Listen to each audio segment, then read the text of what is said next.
வணக்கம் நண்பா. இன்றைக்கி தோட்டத்தில் கத்திரிக்காய் இறக்கணும். ஒரு 4-5 வாட்டி சுத்த கத்திரிக்காய் வந்துச்சு. இந்த வட்டம் தான் நல்லா கத்திரிக்காய், எல்லாமே நல்லா தெளிவாக இருக்குது. இல்லாட்டி 20 கிலோ காய், 15 கிலோ காய் அவ்வளோதான் வரும். இந்த வட்டம் 93 கிலோ காய் வந்துச்சு. விலையும் கொஞ்சம் பரவாயில்லை, அவரேஜாக போச்சு.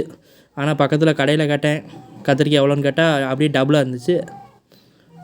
அப்போ 1 கிலோ 40 ரூபாய்க்கு போச்சு. அப்போ எவ்வளோக்கு போயிருக்குன்னு கமெண்ட் பண்ணுங்கள். சரி, பரவாயில்ல. சூத்த காய் இல்லாமல் இந்த வட்டம் நல்லா 90 கிலோ காய் நல்ல காயாக வந்திருக்கு. அதுக்கு நன்றி. வாட்ச் பண்ண அனைவருக்கும் நன்றி பாஸ். மறக்காமல் கிராமலுக்கு பிடிச்சவங்க நம்ம யூடியூப் சேனல் சப்ஸ்கிரைப் பண்ணிடுங்க. உங்கள் ஊரில் 1 கிலோ கத்திரிக்காய் எவ்வளோன்னு கமெண்ட் பண்ணுங்கள். வாட்ச் பண்ண அனைவருக்கும் நன்றி பாஸ். நெக்ஸ்ட் வீடியோவில் பார்க்கலாம்.